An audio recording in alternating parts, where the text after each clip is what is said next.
Hey, everybody. It is Thursday night. It is only 8 p.m. Eastern, and I am back and I am live. I've always been alive, but I actually get to be back in a live sale in my regular, well, I hate to say regular slot. Nobody owns anytime slots, but for those of you who followed my channel for a while, I've been doing live sales on Thursdays at 8 p.m. Eastern since May of 2020.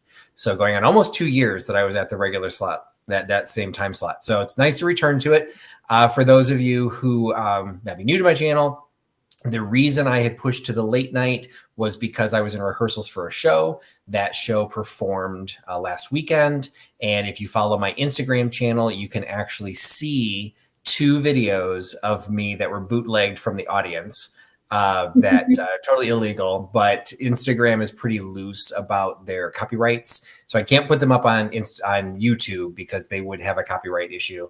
But on Instagram, there's a little bit more Wild West. So if you follow me on Instagram, you will find the 2 videos of me, one singing the song, and then so many of the pictures that I had posted prior to the show showed me with green hair. It shows a scene where I developed the green hair. So I should have the green hair tonight for St. Patrick's Day. I do not, but celebrating. It's March 17th, and I'm back at 8 p.m. Eastern. So I appreciate Nancy from This Overstuffed House who has swapped with me. She will now be at her old slot, the slot I was, 11 p.m. Eastern. So when we're done here, go ahead and show her some love. And I really appreciated her basically playing nice in the sandbox and working with me. Anybody could do anything they want, but she was very gracious and swapped with me, and she was happy to swap back. So this is a great community. And part of the great community is Katie. So thanks so much, Katie, for joining again tonight. Katie, I'm thrilled to be here. All right, I'm looking at your brooch. I see kind of a double effect. So like, what do we got on your brooch today? So this brooch is kind of fun. It is a vintage brooch with a safety chain. And if you watched Dolores's duo dive, you know all about the safety chain. So this is a 4-leaf clover. It's got the green and clear rhinestones in the middle with a painted clover here. And then another little bow here with the green. So it's a lot of fun.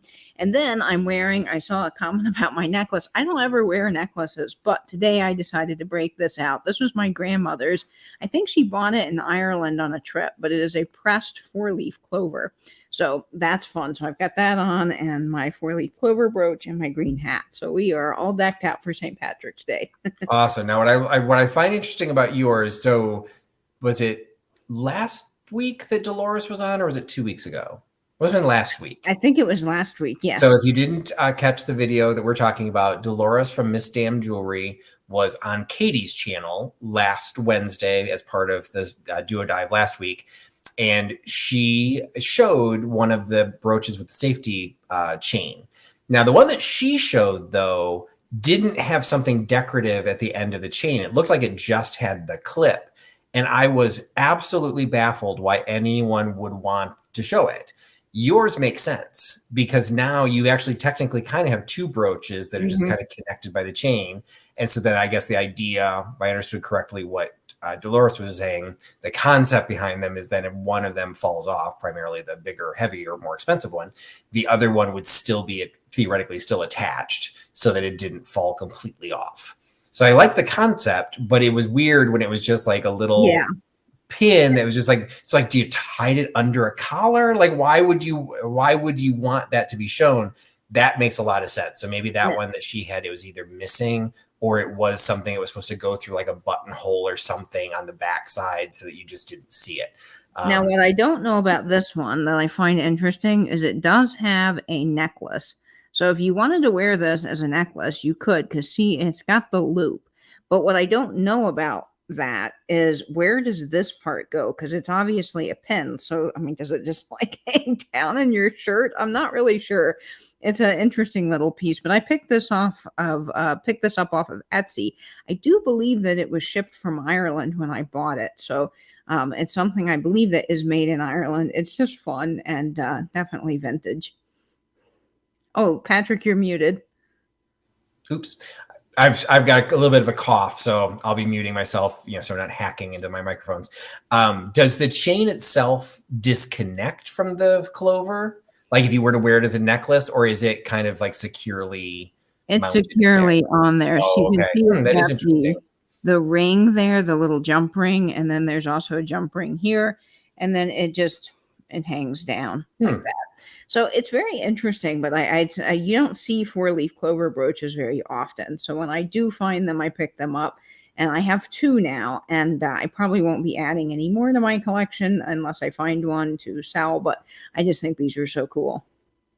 Do you have many of the brooches that have that safety chain on it? Because I don't think I've seen you wear one like that before. No, this is the only one I have. Oh, I don't have any that have the safety chain. Now, I do have a sweater clip that belonged to my great grandfather's cousin, Evelyn Nunley, with pearls on it. So it's like a little sweater clip. I never wear that because I don't wear sweaters. It's hot here in Florida. So I have that just in my display back in my closet.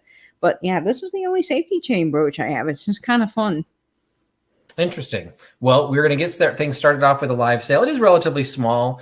I am going to be mixing some things up a little bit. I didn't particularly care for the later night because it just made for a really long day for me because I would basically work all day.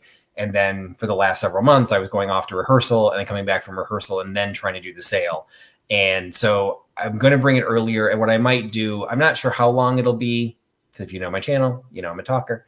But I'm trying to make it more than just a sale. So we'll chat about different things, and so feel free to ask questions or talk in the chat about some of the stuff that we're talking about. And but since we're talking about brooches, I'll go ahead and start out the sale with a brooch.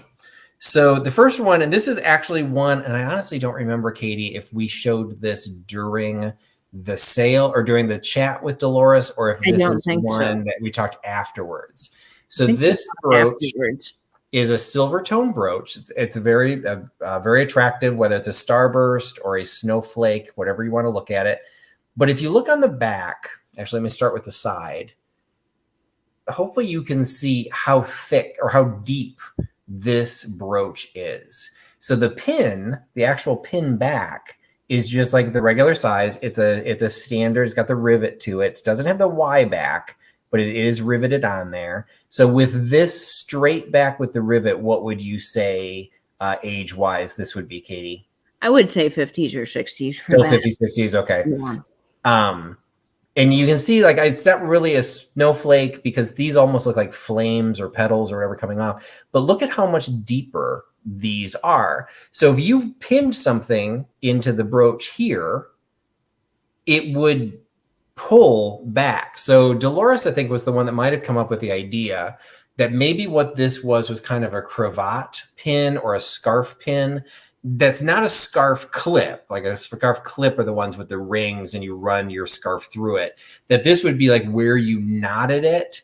You would then pin that into the knot, and the little fingers or the little flames or the petals of this would then kind of like close over the knot, so that otherwise it hurts. if somebody put it on your chest and it pushes you in the chest, you'll draw blood. So it's just, Dolores hadn't seen one like that. I don't think, Katie, I don't think you said you had seen anything like that. So it's clearly designed that way. It's not like somebody, bent them all back, because they're very uniformly shaped. And you can see each one, they are kind of like a flame. I don't know if that's intentional, but they all have like the little swirl to it. I would say almost like a sunburst. Yeah, maybe like they're like little sun flares coming off, but they are the blue stones, and each of the blue stones is prong set. Unfortunately, it is not signed. So it has the white tone, silver tone metal, not signed. It does have the safety clasp to it, and it is a riveted back. So I couldn't find anything like that, and I couldn't even think of what to describe it as to describe the depth of this. So I'm just selling it as kind of a cool, there you go. Tim says brooches could be murder weapons. That's right. Safety brooch. Death by 100 cuts. Just give, it'd be the most interesting, wound that they would be researching it. So I'm selling this. And again, for those, I didn't really even go into my rules. Hopefully, if you're here, you kind of know the standards. I don't do offer ups. I just do straight sales on my channel. So all the prices that I give you, this is the price you'll pay plus shipping. If you haven't purchased from me before, you do need to send me an email because I need to add the shipping cost of wherever you are. But I will combine for shipping. So price on this one is $15. And the first person that, and Nate is in the chat, so he will be the moderator of who gets, who's the first to be claimed. $15 for the brooch by giving me number 82. $15, 82 for the blue murder weapon brooch. And I think you could put that on a jean jacket. It would be great on a scarf, but if you wanted something a little thicker that kind of would protect you from that, I would definitely put it on a jean jacket. Yeah, it is. It's the protecting you from it. I mean, it could also go on like a collar lapel because that also, like, it wouldn't be going directly in. And I guess if you had a really thick sweater, like, again, maybe not in Florida, but like a really thick cable knit, or maybe those, you said 50s, like those Angora sweaters, that they're just like super fluffy, this would kind of like cushion into it. So, and that was, I couldn't pass it up. I don't do jewelry much, but I'm learning from Katie. She's helping me out a lot. And I liked the rhinestones, but I really liked the shape of it. I do too. So who do we got here? Yeah, Angela Barnett is picking up number 82, which is excellent. Fabulous. That was really popular. I knew it would be, but that starburst design is excellent. Lots of fun. Yes, I'm still trying to kind of figure out the secret sauce to what people like or don't like. I've had some brooches that have not sold. So it's one of those, like, sometimes I'll only buy it if I like it. But I've discovered that not everyone likes what I like. So it makes the world go round because everybody likes different things, which is absolutely. And if you, Angela, when you get that brooch, if it's for yourself, if you're on Instagram, make sure you are using the hashtag #TheBroochGang, which is a hashtag that Katie and Dear Angela's Vintage started.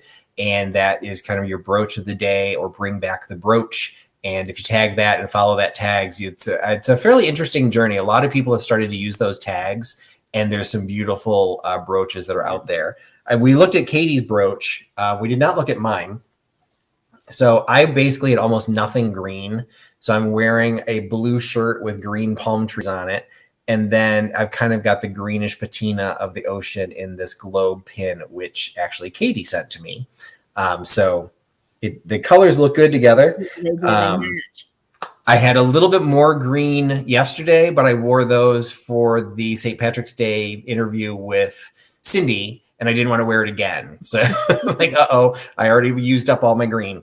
But that's okay. We are just here having fun, and happy St. Patrick's Day to everyone. People were commenting on your green hat. It is very impressive. Yeah, I wore it down to the front office today to pick up some mail, and there was a lady that was all decked out in St. Patrick's Day pants, shirt, the whole kit and caboodle. And she was like, "Oh my gosh, I need your hat. It was perfect with my look." And she just was gaga over the hat. So I told her all about where I get my hats, and it was a lovely conversation. So my hats are still pale in comparison to Katie's, but we're trying. I actually, if you saw any of the pictures I put on Instagram as my character, I was Mr. Wormwood in Matilda the Musical. I had one of my hats, and it was the orange one. And people were like, "Oh my God, how did you find an orange hat?" I'm like, I actually wear this hat. Thank you very much. But the woman who played Mrs. Wormwood at one point just kind of asked me, she's like, "Do you wear hats all the time?" And I said, "Well, I've got this show on the side, and I kind of do it for that." She's like, "You look good in hats." You do, Patrick. So I'm like, okay, that's nice. And I actually started the sale on a really nice positive note, because I got a little flirty text earlier today of one of the viewers that I was cute. So, hey, I look good in hats, and somebody told me I was cute. So I'm going good for tonight, and I'm back at my regular time slot. So I would normally have started with the mystery packs, but I wanted to start with the brooch because we were talking about brooches. So we will jump backwards. If you are newer to my channel, you may not be aware of these. I occasionally do mystery boxes, and I sold a couple last week that I have not yet shipped. I've already put an apology to Irene in the chat because she hasn't gotten hers yet, but I'll make sure it's a really good one, Irene. But I also started doing mini mystery packs, and these are pre-packed. And I have 5 already packed that I have not sold yet. So tonight I am doing a mini mystery pack. They're $15. That includes the shipping. So $15, it will have at least 15 items in it, and it'll be a mix of ephemera and just smalls. Basically, nothing's going to be breakable because they get shipped in a 9x7 bubble mailer. But several people have been doing Instagram unboxings showing the mini mystery packs, and people have been giving me positive reactions. So it's a little bit more restrictive than my big boxes that people have always liked. But these are easier for me to pack, and I do have a lot of fun stuff. And so it's just a lot of fun things.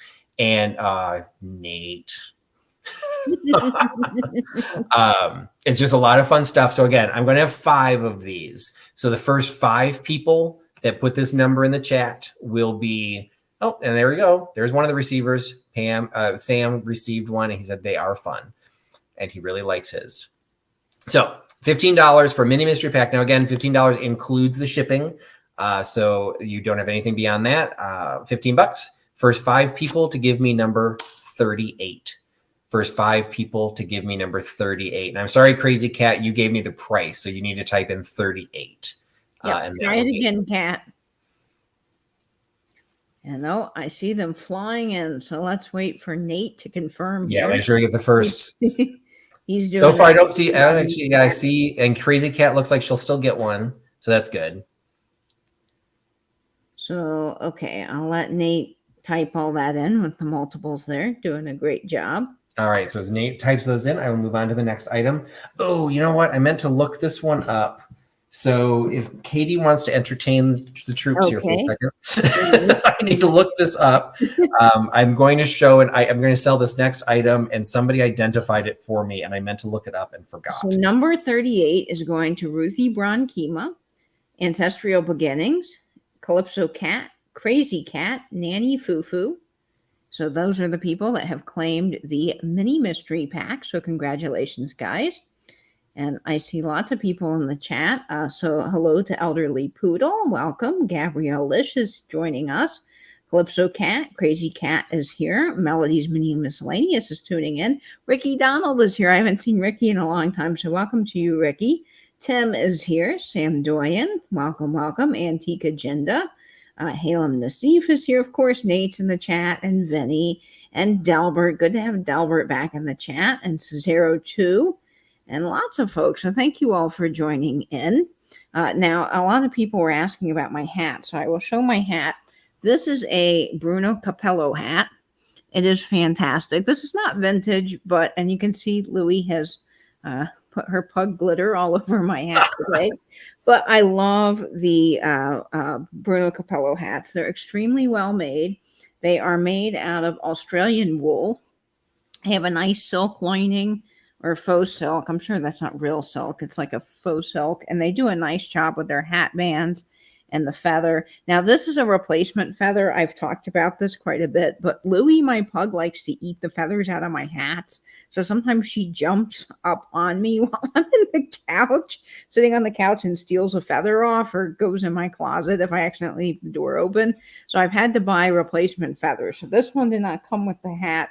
It is a replacement feather, which you can buy on Amazon, a giant pack of feathers for hats. So that's your useless fact for the day. But, well, that's good to know. I mean, I guess I shouldn't be too surprised. I mean, Amazon sells just about everything. Yeah, do they come in like different sizes, or how do you know what size to get for your hat? You can get different sizes, but there's a particular brand that I found I really like that comes in a cardboard box, and I can't think of the brand name, but they come in all different colors. So it's like if you type in hat feathers, which is exactly what I typed in, they're shorter hat feathers that come in a brown and black box, and they have all different colors. So like blues, yellows, oranges, reds. I think I've used a lot of those. And then they have some of these like black and white ones that are in there. So they're kind of a standard size for hats. You can get the really long ones. And if you're on Etsy, you can get custom made like peacock feather ones. I've seen those. They're super cool, but they stick up really high. They're like, for big cowboy hats or sun hats, but they're fun. So Amy's asking where my feather was. So this one didn't come with a feather. So this one came, the black band, that was all that was there. There is kind of like a little, you can see there's kind of a knot here underneath. That's where I put the thing. So there is a knot. which I guess maybe that's where the feather would go. But this is a straw hat. And I don't know, would feathers go in like the summer hats, or is that more a fall winter thing? Yeah, I usually don't see feathers in summer hats. However, I kind of break the rule with that and put a feather in every hat because I enjoy that. It's fun. But most straw hats do not have that. Any of your boater hats probably don't have a feather Yeah. either. They're I a did little have bit a more hat. light and summery. I must have put it away. I did have a hat that I wore about a week or two ago that did have a little bit of a feather in. And when I was putting my bring back the hat pin, when I was putting in the hat pin, it actually kind of broke the feather in half. And I Oh felt no, really that's bad. happened. So I'm like, well, I didn't need the feather. I was putting a brooch in there anyway. But I'm trying to think. I don't really have any of the heavy kind of hats that Katie does. Yeah, I have a lot of the wool hats. I Yeah, I've like. tried. I think I had one that was wool, but because I'm usually wearing like a Hawaiian shirt, it just seems weird to have that on. So, but I can't remember which one. So something did have a feather, and then you gave me a cool metal clip that has kind of like a bottle brush feather thing coming out of it, which I thought I liked as well. So you never know, and people just wear what you like. And I do like doing the different. This technically is a brooch, but I do like putting them into the hats because they can look good, and no one else is going to have that. So Yeah, it's unique. I like customizing the hats, and I'm getting more into some of the Florida style hats like you wear, Patrick. I just got a straw boater, so I'm very oh, excited about awesome, that. Yeah. excellent. Okay, so I could not find what I was looking for, so I do apologize to Catherine Young, who was the person who actually told me what it was. The vase is marked Germany, and from my memory, I want to say it was Bay Pottery, but I can't swear to that. I want to say it was BAE. I can't find her text, so I do apologize. She did help identify it. When I looked it up at the time, it didn't seem like it was anything like, oh wow, it's Bay Pottery. Oh wow, it just happened to be the name, so it doesn't impact the price all that much.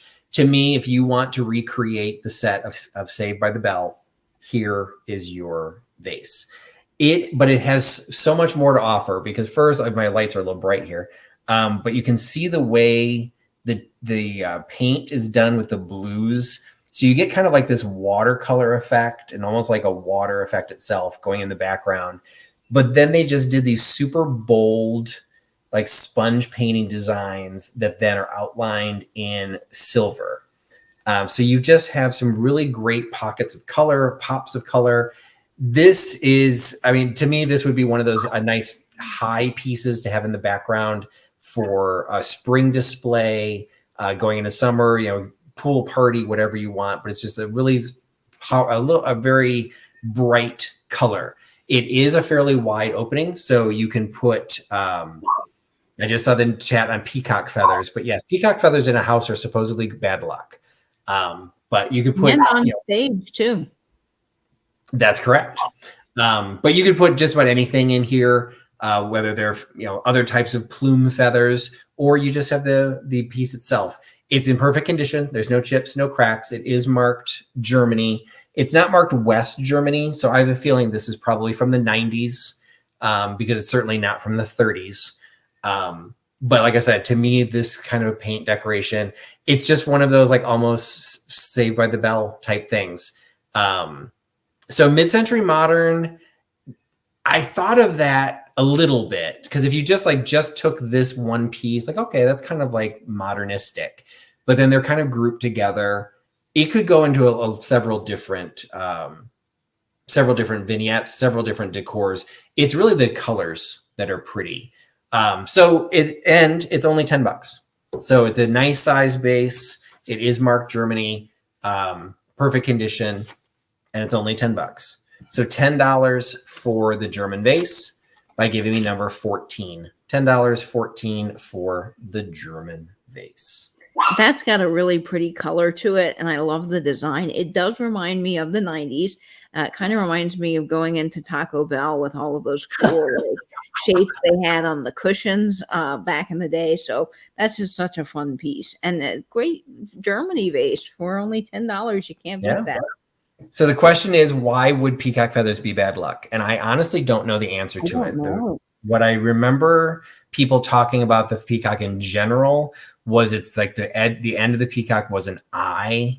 And so I think Mm, it's something like an evil eye or something along those lines that, you've got that. Now, and why they're bad on stage, I don't know. There's a lot of really weird rules that pop up on stage I that do suddenly know. you just believe, but you have no idea why. I do know with the peacock feathers on stage, it was said in our theater that every time a peacock feather graced the stage, some prop broke, which, Oh.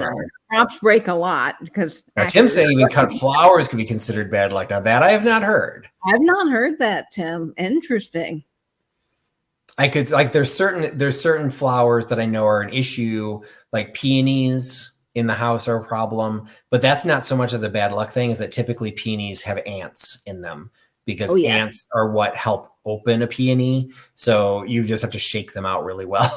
So I don't know if it's bad luck, but you never know. My first apartment, somebody sent me flowers, and it was such a nice thing that they did. And I came home to a bug issue because the flowers had all opened up, and well, they were there. And I said, never again will I have fresh flowers in my house.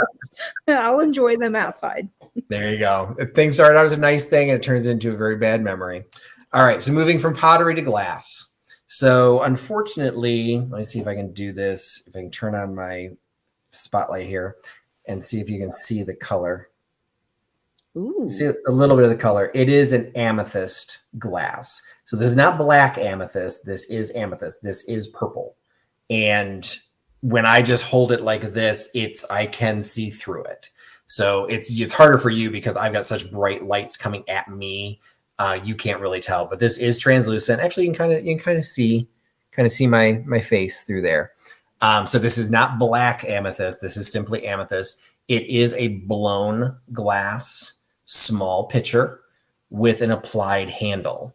Now, the applied handle has an impressed mark in there, and unfortunately, there's been a little bit of loss to like what probably would have been a smooth circle there, and it's because the bottle was, or the pitcher was molded, so you can see there's an indentation there. So when they pressed this into the glass, they created this area that was sitting above the indentation. So whether it broke, flattened out at the time they made it, or if it happened afterwards, there's really no way of knowing.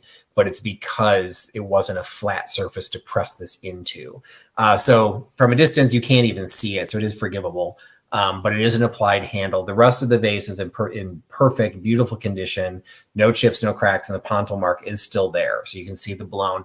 And I'm going to say it was just hand blown freestyle because there are no seams to this. There's no fire polishing. It appears that they pressed these in, and there's a little bit of a difference in the height of each one that when they pressed that in when it was still molten. So it's just a sweet little piece, but unfortunately has that little bit of damage there. So it holds the price down a little bit. So for the purple, the amethyst glass, it's $10. This one is $10. $10 for the amethyst vase or pitcher by giving me number 90. $10, number 90 for the amethyst pitcher. I love the shape to the mouth. Yeah, it's just a sweet little shape. It's just very squatty. I should have measured it. It's not that tall. I see a taker, but I'm going to wait for Nate. It's only 3 inches tall. What I also liked about it, hopefully I showed it, but I didn't comment on it. Look at how they elongated the spout. Yeah, It's so narrow there. They just got it. It just kind of gave it a really neat shape, even from the top. And number 90 goes to Angela Barnett. So congratulations, Angela. All right. Angela picks up another item. Thank you so much. And nothing broke. That was Louie knocking over a 10 in the background there. So carry on with the sale. Very good. All right. Going back to some pottery. This is one of my favorite finds that I picked up.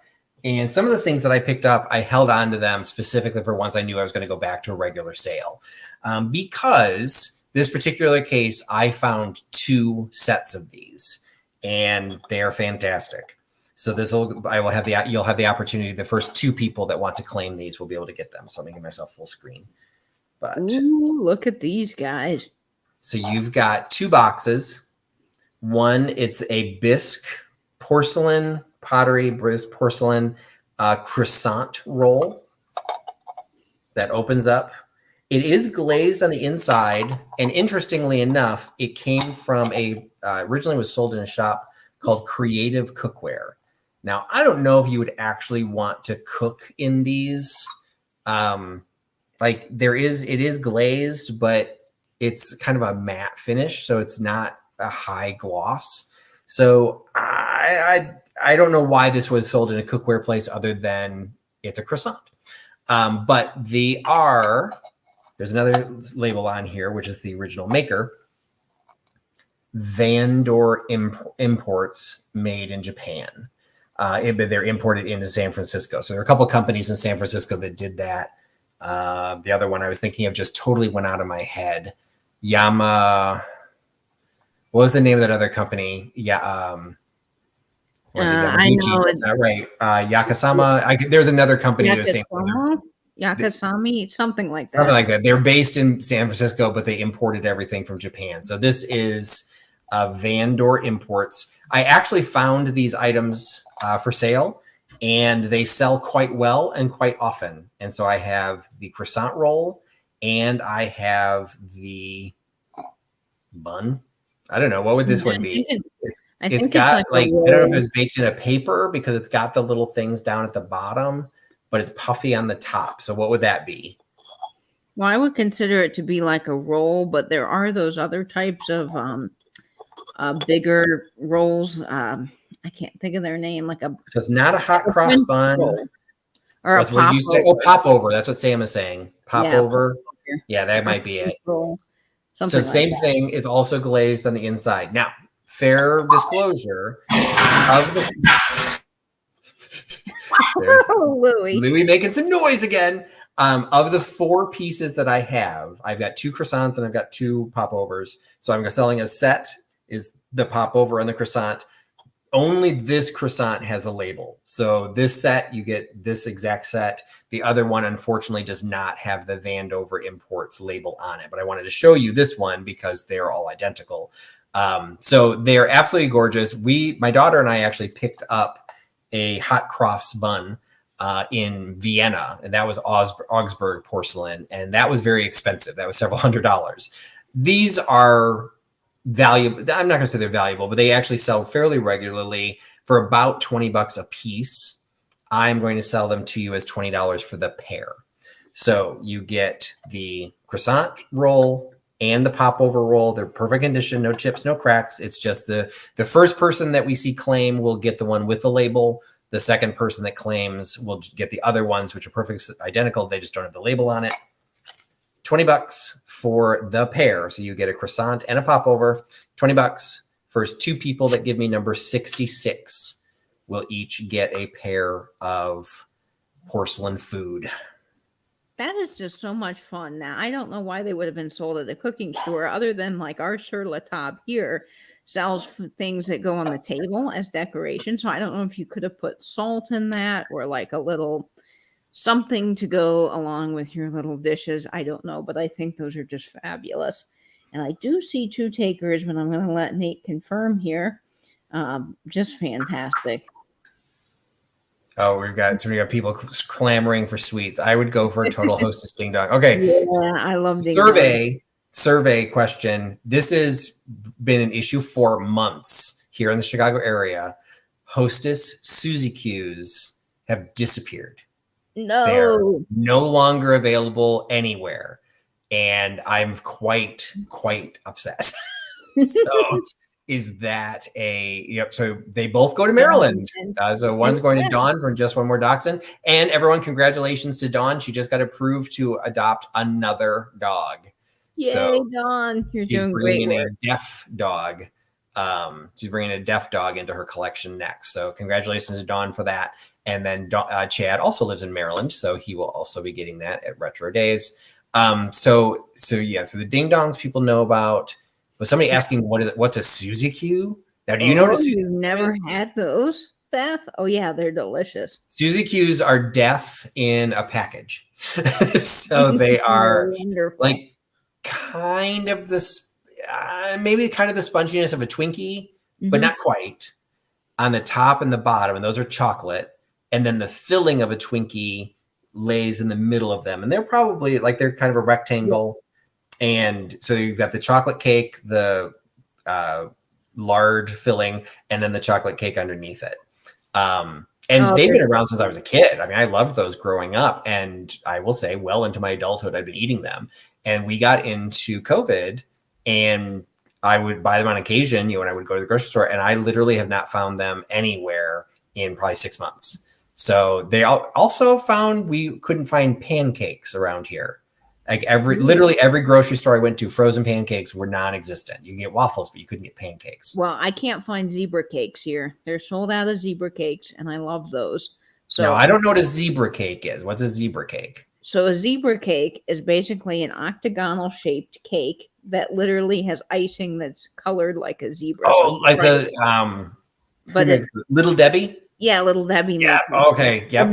And they're spongy with like a Twinkie filling basically in the middle. Oh my gosh, they're so good. Can't find them here. And there's just some things I haven't been able to get at the grocery store in a while. I didn't think. Okay, so now Jackie and I were in the Midwest, so she definitely knows she can't find them either. But I'm surprised that Minnesota doesn't have them. That's interesting. Huh. Okay, I'm not surprised that Australia doesn't know what they are. Yes, Tim, Hostess is very stingy with the Twinkie filling. I do agree. They need more. They need to make like double stuffed version like they do for Oreos. I'm so used to double stuff that when I come across the standard Oreo, I'm like, okay, who's skimping here? Like, what is this? Well, my friend loves the Oreo thins, and she's trying to get me into the thins. And I'm like, no, they don't have enough filling. She's like, well, I just want the outsides. I scrape off the middle. And I'm like, ooh, no, they got to have the filling. And well, it makes them good. Now, here's your survey question then for the Oreos. Now, this would be, I don't know if it would count for the thins because I don't think I've really worked with those, but I guess regular ones or the double stuff. How do you eat your Oreo? I take the Oreo and I dunk it in milk, let it sit there for a minute, not to where it gets too soft and falls to the bottom. But as you keep it whole though, I keep it whole. Okay. And then I take a bite and, I'm a dunker with the Oreos. I don't, I know some people like take off the sides and scrape the filling off, or they have just the filling side, or I don't know. There's all kinds of ways to eat an Oreo. So I'm not a dunker because to me it's a little bit messy and the science in not getting it too soggy or whatever. But I always split them apart, but I always eat the dry side first. So people think that's weird. So like I eat the dry side first. And my thought process behind that is I eat the dry side first, so then I have something to look forward to, because then the other half is covered with the cream. If I ate the cream side first, well, what am I left with? This little like dry, icingless, half of a Oreo, and I don't want to eat it. So and there's a song in Waitress the Musical where she's asking if she should fall in love with this guy. And the whole thing is like, what if he eats the Oreo like the wrong way? Yeah, I'm like, I guess that. No, here we go. I've got a compatriot. Save the cream side for last. Absolutely. Melody also keeps it and Dawn. All right. So we're doing it. We're all overthinking it, but that's okay. Heather doesn't like them at all. I will say they're not my my go-to sweet. And I don't typically have them in the house because to me, a serving of Oreos is a row. Just the whole row. Like, I hit the end of the row. I guess I'm done. If I'm good and I don't just go to the next row, but so I can't, I have no self-control whatsoever. Now, my very favorite sweet in the entire world, I can't get here. It's only in St. Louis, and it's the Ooey Gooey butter cookie. If you've never had that, you have not lived. It is just amazing.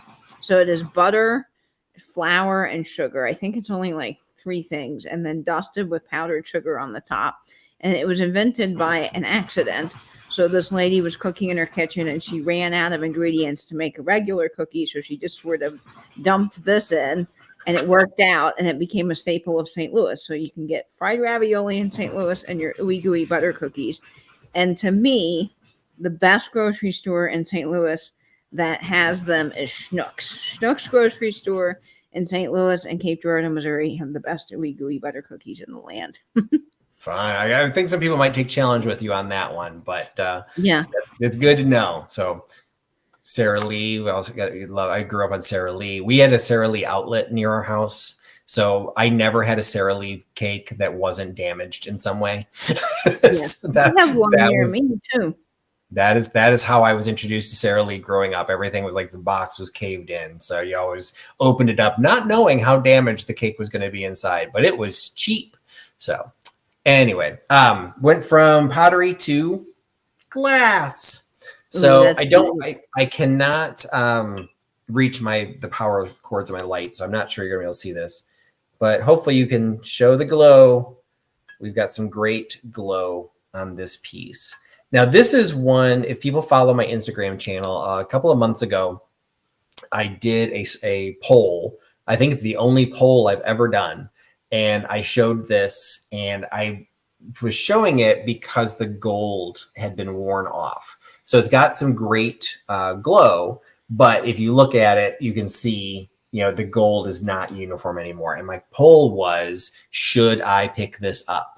And I think it was something like 88% ended up saying yes. So the price stays lower because it is not in pristine condition.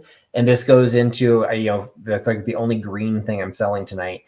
This goes into, if you watch Cindy's, we had Cindy last night on the duo dive. She talked about the fact that she's not overly concerned about damage. Vinny from Vintage Vinny's talked a lot. He likes, if it's already not in perfect condition, then you don't have to worry about doing something to it that'll knock out all of its value. So I was able to pick it up, probably a decent price. But I need to keep the price low because, to me, this is not in perfect condition. Now, it's got that cool, the gilded industrial look. It's a tray. It's got a really cool shape. You can put all kinds of fun stuff on there. And the fact that it isn't super pristine means you're not living in a museum. So from that perspective, I absolutely agree. But I can't price it as well as if it were an absolutely perfect piece. So I'm pricing it instead for $15. So $15 for the uranium glass with the gold trim, $15 by giving me number 50. $15, number 50 for the cool shaped uranium glass tray. I love that. I think it would be really beautiful on a dresser. If you wanted to put, different things in it. I'm sure at one point that's probably what it had on it, was perfume or different items. It's just fantastic. I would probably say that's from the 30s if I had to guess. I definitely think there are definitely some age to it. I think the wear on the gold is legitimate wear. It's not that it's just flaked off. It's old. And that shape, it's got almost kind of that, it does kind of have like the deco look to it. So Poodle is picking up the uranium glass. And that was popular, and I knew it would be. That was such a great item, Patrick. I was hoping people would like what I was bringing. I was excited with some of the stuff that I was bringing in. Okay, so that was glass. I'm not going to be able to keep alternating back and forth, but the next piece, well, I'll do another piece of glass because I've only got a few pieces left. All right, so the other piece that I showed, no, wait. What am I doing? No, I'm going to go to this.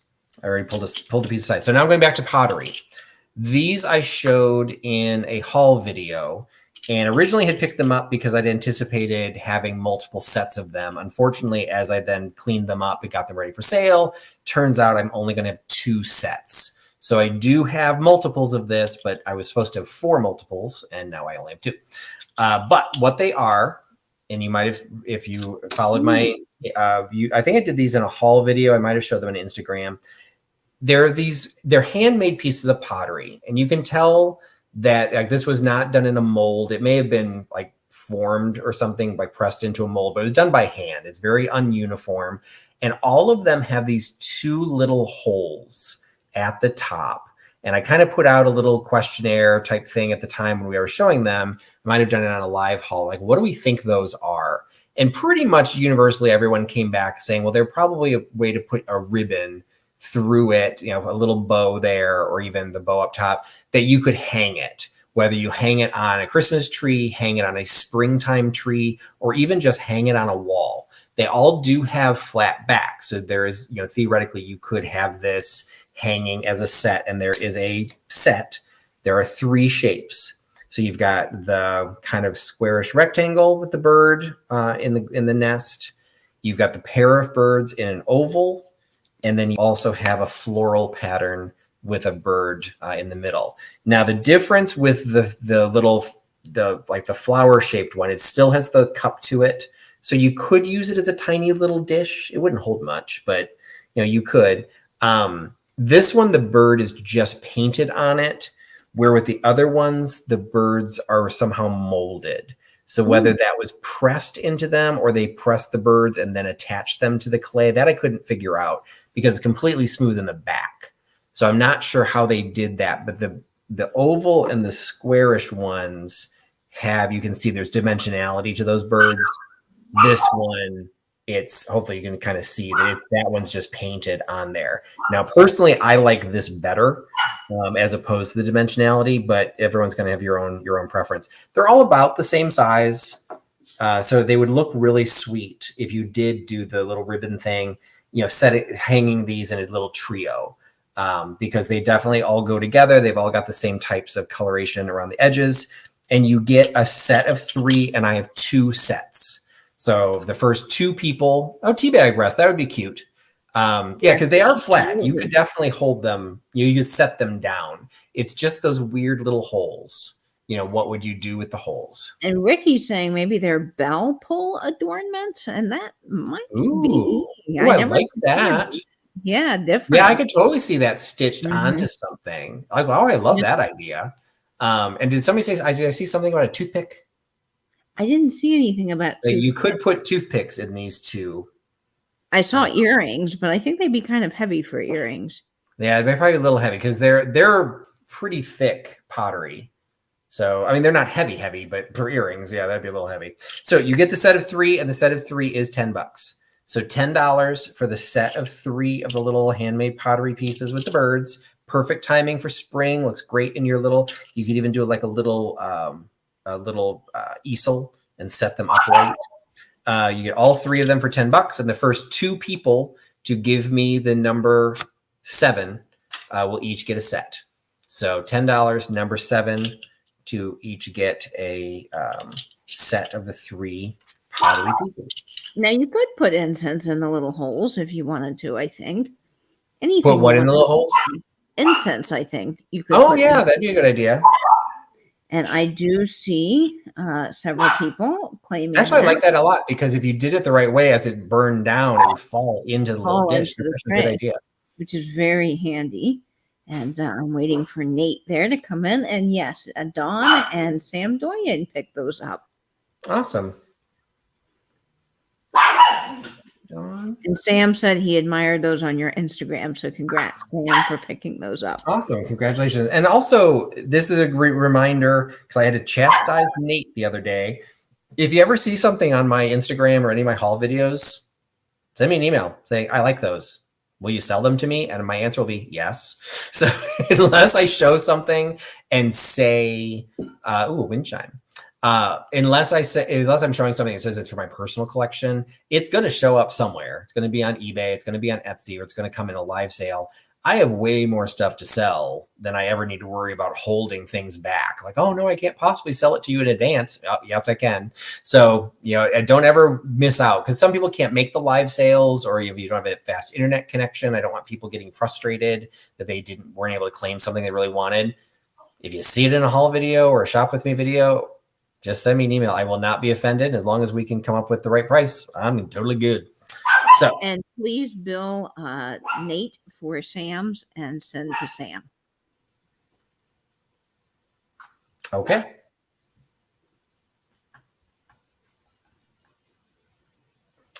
The pronouns confused me there because you were saying it. I'm like, wait, what am I doing? All right. So the last piece, the one piece of glass I had was amethyst. This is not amethyst. This is black.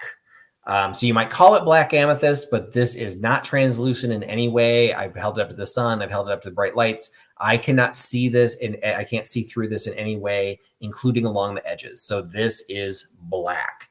It is also labeled.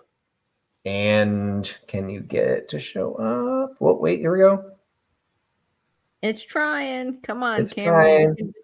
It's like a combination of focusing and then the brightness because the metal is a metallic. So back up a little bit. Well, you're not gonna be able to see it. And it does say Fenton. So it is fabulous. a Fenton black swung glass bud vase. So I meant to look up. So we're going to pop quiz the audience here, but Katie might know. When did Fenton start marking the molds to say Fenton? When did they stop using the labels and start marking as Fenton? I want to say it was the 70s. Yes, I believe you're right, Patrick. 1970. Oh, was it 70? I knew it was like 70s, but I didn't know when. So, okay.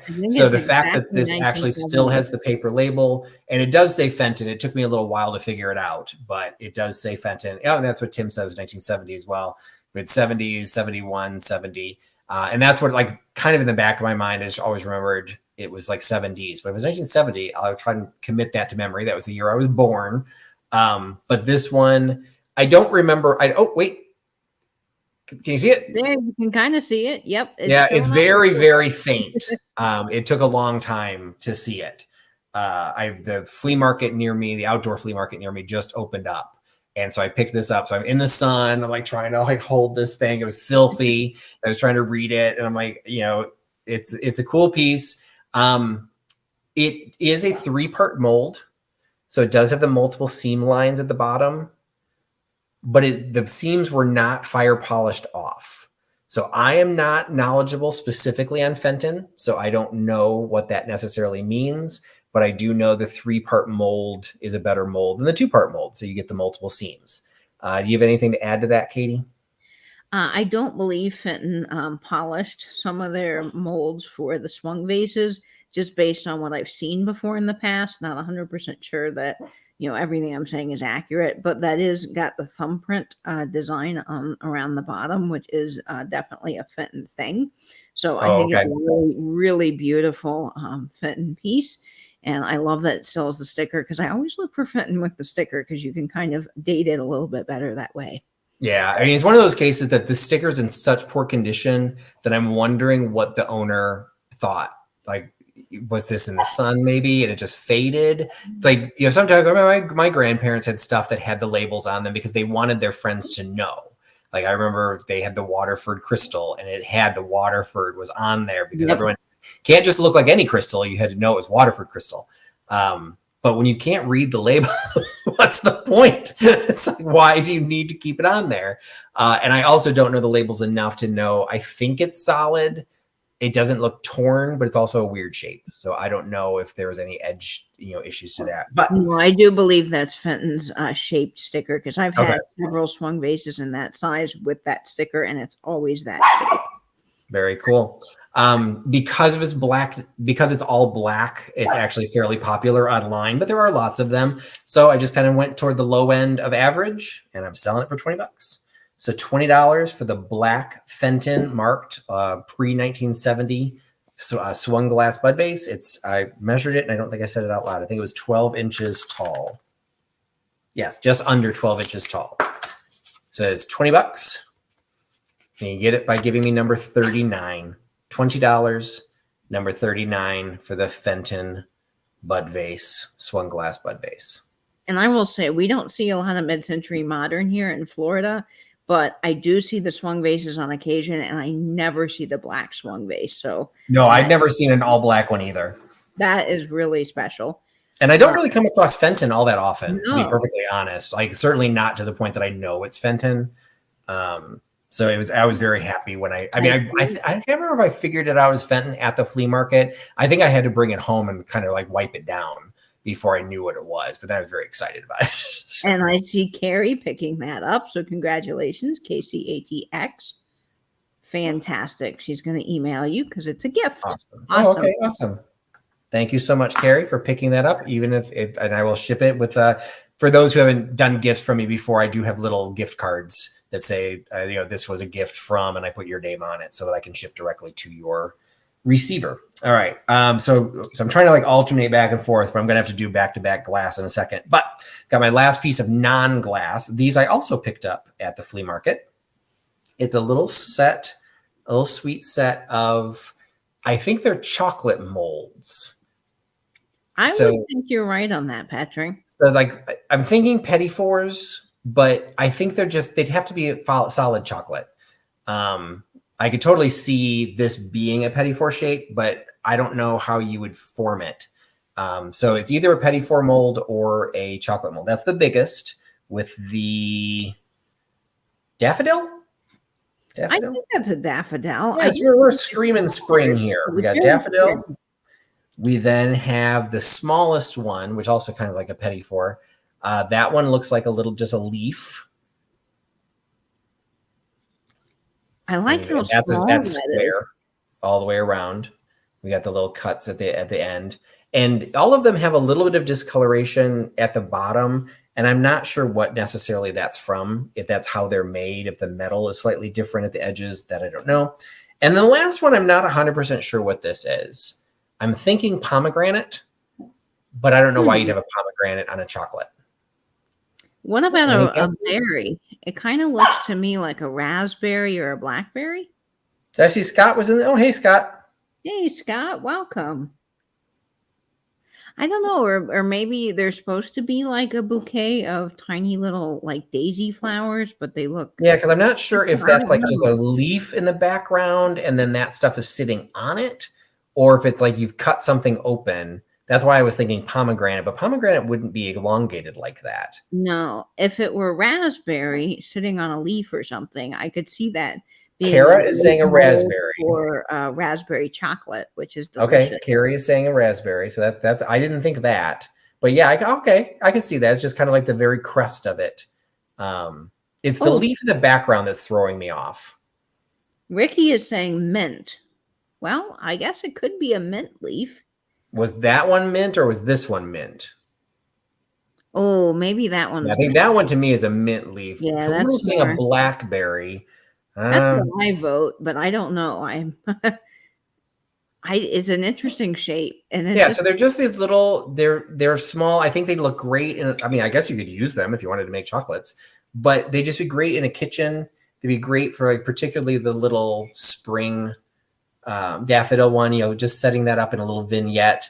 And yeah, Vinny, that's what I think they are. I said they were chocolate molds, but it could just be any type of candy molds. Yeah. And I have no way of dating them. I truly have no. I don't know, because I didn't think to grab a magnet to see what they're against. I don't think they're steel, but they all have that little difference at the edge. I would guess that they're 10 if I had to guess. Yeah. And yeah, you could fill any type of candy with those. To me, petit fours are a little bit more square. So I wouldn't. Yeah, this is the one that I thought was the petit four one. Yeah. But they were because of that edge thing, they all have to have come. I bought them all together. But I think they were all from the same set because they seem to be made the same way. Now the edge is a little bit different. That one, it's like more fluted. This one is a little bit more smooth. And this one has like kind of cool segmentation to it. But I just think they're a cool little set. They'll be super lightweight to ship. They're thicker than a 1/4 inch, unfortunately, so they will have to go package as opposed to first class mail. But it won't cost much because they're super lightweight. So I'm selling the set of 3 for $10. So $10. Yeah. So candy. Yeah, the candy edge for sure. So $10 for the set of 3 by giving me number 35. $10, 35 for the set of 3 candy molds. And those would be great if you had a junk jar that you have in your kitchen with all that'd be a great idea. Cutters and things. Those would be great in that. You can also put them in uranium glass sherbet. Just fantastic. And yeah, Vinny, they're just like $3.33 a piece. So it's a great. I got a good price, so I'm trying to pass them off as a good price. So I just thought they were fun little items, whether you actually want to cook or just have them as a kitchen vignette. So we'll set those to the side. All right. The next piece, Katie is, I'm sure, tired of me asking to identify every freaking piece of glass that I come across. Oh no, I always have fun. I did my legwork and I figured these out. So I have a pair. We're bringing back #bring back the clear glass. Who did you do that collaboration with, Katie? It was Beth at Carolina Sweet Treats and Pretties and Dolores at Miss DAM Jewelry. And I think Beth was in the chat a little bit earlier. So they did a collaboration about, a month or 2 ago? Yes, it was a month or two ago, and they were bringing back the clear glass in 2022 collab. I think I still got that right. That was a mouthful. I think that's right. I did do a video for that collaboration, and it was people highlighting some of their clear glass collections. So anytime I come across clear glass, I think of that. And these were, I like clear glass, but these were, it didn't matter. Like, this was something I needed to pick up because they're in pristine condition. It's just a super cool shape of candles, a pair of candlesticks. And if you can see at the very edge, there's like a reverse drip of wax that's running down the edge of this piece. Oh man, those are cool. So we're going to do a pop quiz for Katie. Whose is this? That is something I don't know. First piece of glass I've seen that I don't recognize the shape. Yet you know the name of the brothers that founded the frickin' company. Oh, are they Fenton? Oh no, they're I was thinking it's their Fostoria. Okay, Fostoria. Well, that's interesting because I collect Fostoria. And Yeah, I know. I thought you would know these. Yeah, I've not seen that particular design, although I typically look for the elegant etched glass from the 30s. This does not have an etch to so it. It's probably something that I haven't come across yet in Fostoria's catalog, but they made some beautiful mid-century glass too. Google Lens, an amazing thing, and it was able to pick up this little detail here on the edge, and it is Fostoria Century is the name of the line. Century, of course, I've heard of Century. And so they've got this style where with the single candlesticks, and they also have a double candlestick version.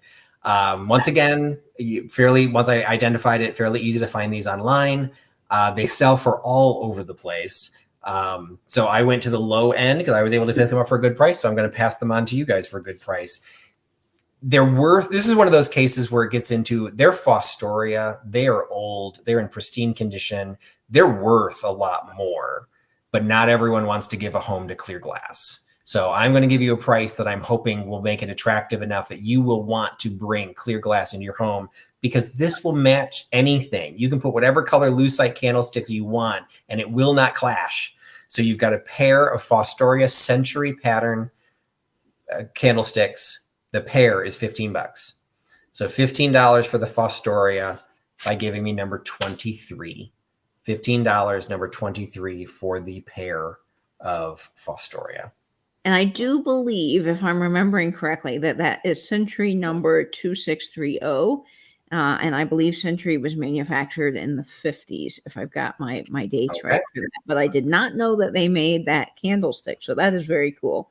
And yeah, so that's one of the things, like, what I like about this is this little, like, I don't know if it's supposed to be dripping wax, but it's like, now that I've seen that, now I will know. It's like Heisey. I can't recognize anything from Heisey except for the orchid etch. Like, that's the orchid etch is very. If I see that little orchid in the middle of the rest of the floor, I'm like, okay, I wouldn't have known, but that's a piece of Heisey because they're the only ones that does an etch like that. And that is super popular, and I knew it would be great. I hoped it would be. I wanted to give a good price. This is my welcome back pricing.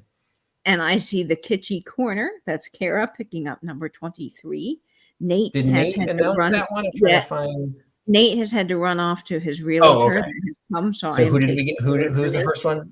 So I see on my end, Kara, the kitschy corner. I do as well. And again, those would be beautiful with lucite candles. They're just screaming to have a beautiful. I don't actually have any lucite candles. I love them. I might have some tapers. I probably should have grabbed something to put them in, but it's, again, spring is coming. You can put whatever color you want in there. And because spring is coming, my favorite item, this is the last item I have for the sale. My favorite item, I picked these up again at the flea market. Spring is here, and you want to have your cranberry glass.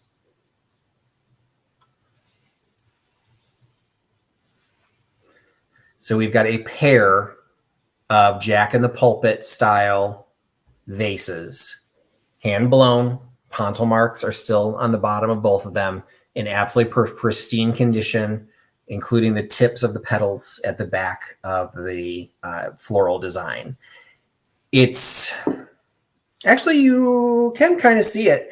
The way they did the glass, you can see there's like the ribbing. It's not ribbed. I mean, there is a little bit of a texture to it, but it's just from the technique of them blowing the vase and then pulling it out. So it just has this really cool, you can see, like if you look at my eyeball behind it, there's these ribs that are kind of coming through it. And it's not an imperfection. It's not an impurity. It's not a mistake. It's the way it's supposed to be. It gives a movement to that glass. And it's just very, very sweetly done. I also really like these because of the size.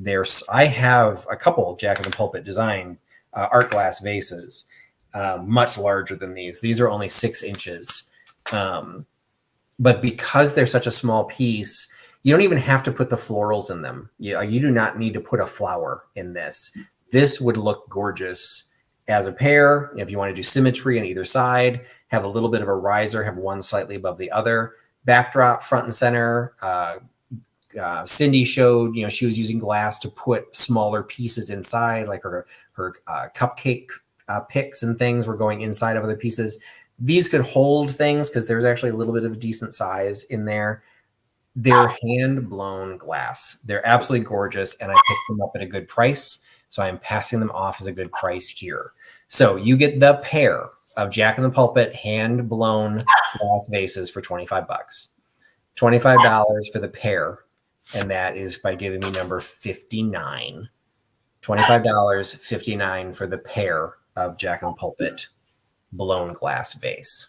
Man, the way they did that is just so lovely. I love the movement to that. I particularly find that just to be so elegant. Yeah, the ones that I have don't have that. They're very smooth, like almost have a mirror finish, and they're beautiful in their own right. But the fact that this is so evenly done, like, okay, I don't know how you blow glass like that, but it gave it a super cool technique. And Kara, the Kitschy Corner, is picking up number 59. So you're going to have some beautiful candlesticks. I can't wait to see what you do with those. You got to tag us over on Instagram when you get those and you decorate with them. Absolutely. And that was the last item. So I went a little over the hour. I was hoping to kind of like target an hour. And I'll make my sales a little bit shorter going into the future, just to free up your time, my time. I appreciate everyone hanging out. I had fun tonight. Like, we did a little bit of a sale. We did a little bit of a chat. We learned about our Oreo eating habits. Yeah. Very important. The world is on the hunt for Suzy Q's for me. I totally take friend mail to my P.O. box for Suzy Q's. So we did cover a lot of other things, but it was fun to be back at my regular time slot. I will be changing things up. I don't know if there will be an actual sale every week. Theater is slowly returning. So I will be auditioning for more shows as rehearsals come back into session. I'm doing set dressing and props for another show. So that's starting to, gonna have to work things around that.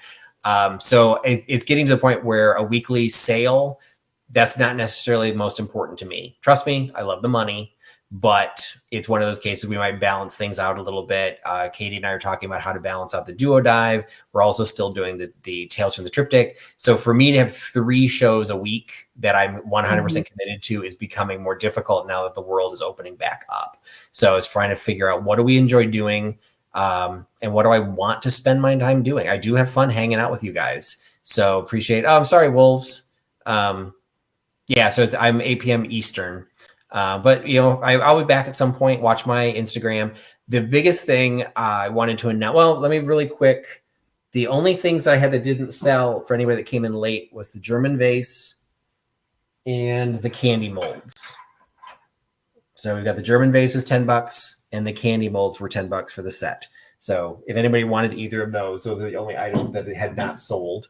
But what I'm really excited about, I don't know if Scott's still in the chat, but on Sunday, we will have the next Tales from the Triptych.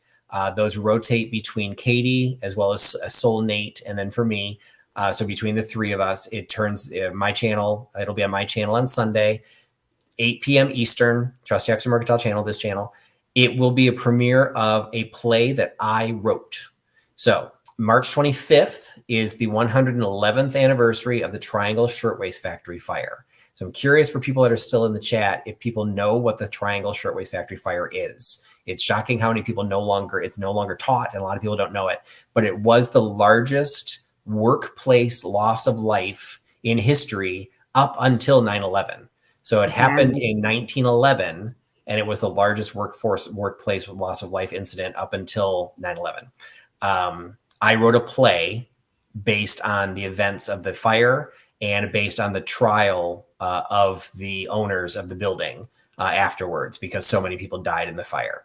So Katie and Nate are actually helping me voice the performance. So this triptych will be all participating. But Scott from the Old Curiosity Shop, George from the Antique Nomad, and Catherine Young also are lending their voices to bring this to life. So it will be premiering on Sunday, 8 p.m. Eastern on my channel. It's relatively short. It's only about 20 minutes long. There'll be a little slide deck that goes along with it showing images. I'm already putting the trigger warnings in there that the subject matter and some of the images might be disturbing. It is what it is. We're not talking about, poppy fields. We're talking about death. Yeah. So so Amy said she did a report on it in school, and I kind of learned about it in school. Okay, that's where I heard about it, Sam, is the same thing that we learned. I would also be curious, people that are on the East Coast, if you might have known more about it because it was more of a local interest than maybe people on the West Coast, because it was a New York thing. But I don't know. It's just one of those, a lot of the information when I was researching it to try and make the play, a lot of the information were in children's books. Like, they were in children's books, but they were children's books celebrating might be the wrong word, but talking about disasters. And so there was the Coconut Grove fire, just all of these horrible disasters that were just compiled and written in this so totally sensationalist way, because they, to get kids to read it. So it's like, oh, let's talk about the death. And so it's like, I know kids were being taught it, but I wasn't sure. So Melody's in Pennsylvania. She says she'd never heard of it. Jackie in Indiana said she'd never heard of it. Sherry's never heard of it. Vinny's in Maryland, and he hadn't even heard of it. So commemorating. Yeah. So I probably said celebrating. Yeah. Sorry. We're going to commemorate, but I wrote it several years ago. It has been performed a couple of times.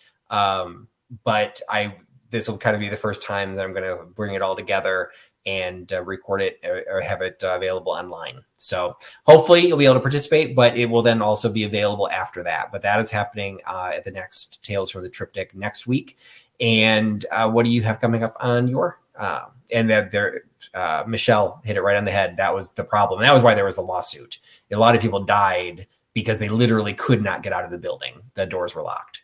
So that there are a lot of the union efforts, a lot of this OSHA, a lot of things that we take for granted now, some of them do trace themselves back to the Triangle Shirtwaist Factory fire. Some of them date back even a little bit further than that, but it was the things that happened prior, and they were trying to change things. And it was the Triangle one that people were like, oh yeah, we should have done that. And they finally made some changes after that. Ohio, Proud Americans in Ohio, so he hadn't heard of it.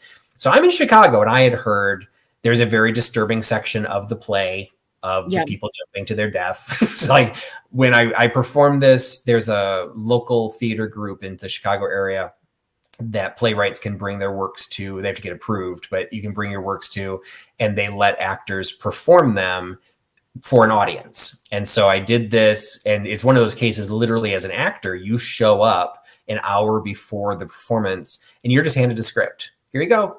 And you learn your lines. You have to learn your lines. You can read off the script, but you suddenly get this character. There's no direction. There's no rehearsal. You just basically read it.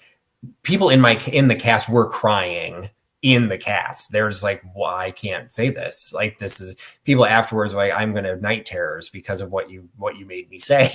Like, okay, well, I wasn't doing it on purpose. True North said also hadn't heard of it. So it's one of those cases, like it is 111 years ago. So it is a case where it just isn't being taught anymore. But it is an important story. And it's, I think it was Tim actually from Teofane, Tim from Canada, commented the last time I brought it up. And I think he had said, a bunch of women were killed or burned beyond recognition and had been put into an unmarked grave. And they actually just identified one within the last couple of years. They found the DNA of a long distant relative or something, where they were able to figure it out. But that's how bad it was at the time. So anyway, that's horrid working conditions. Absolutely. Yeah. So very terrible. So Scott grew up in New Jersey. I would think there would be a little bit of a local aspect to it, because you would know, like, there's stuff about the story. It was, the building was next to NYU. You know, it was like there's references to it that you would know. That even as I'm researching it, I'm like trying to find a map, going, okay, I don't understand where these streets are. I don't understand like what the significance of this. Brian in Chicago area, he had not heard of it. So yeah, so it's mixed. So anyway, that's what's happening Sunday. I'm super excited about it. I'm really nervous actually, but I'm super excited about it. I hope people like it. I've got to pull together this slide deck still, but that'll be on Sunday. What do you have coming up on your channel, Katie? Well, I am in the middle of doing a little ephemera series. I took a little break to do the estate sale video that came out this week on my channel, but I will be returning back to the ephemera, and I've been going through all of my ephemera that I have in my collection. So I will be sharing that coming up this Wednesday. The second part to that will air at 8 o'clock p.m. Eastern on my channel. It'll be about a 30-minute premiere, and it will be fun to go through some more of the ephemera that I have in my giant ephemera bowl. Awesome. All right. So follow Katie at Vintage and Vinyl. Sign up for notifications from her. We do have a duo dive scheduled for Wednesday, or we will do another duo dive on Wednesday. We're still working out the details of the scheduling. So it's a toss up on what's actually going to be covered on Wednesday, but it will be on Katie's channel. So make sure you're signing up for notifications from her, because that will be Wednesday, the 23rd at 9:30 p.m. Eastern. So that'll be on her channel. And I don't know what else I'm going to be able to drop. I'd like to do stuff other than just the lives. But the next thing that I hope everyone can tune into is the script is called Threads of Fire. So that is what it is called. And that is what will be happening on Sunday on my channel at 8 p.m. Eastern. And I hope you all can join us. So thanks again for everyone for hanging out in the chat and participating in the sale. I think I recognized most of the buyers, but if anybody had not bought from me before, just make sure you drop me an email so I know who you are and where I need to ship to. And I think one of the mystery packs I didn't recognize. So send me that information and I will have invoices out by this weekend. So thanks again so much for joining us. Thanks for putting your trust in Trusty Huckster. Everybody have a great night. Talk to you later. Bye, friends. Bye.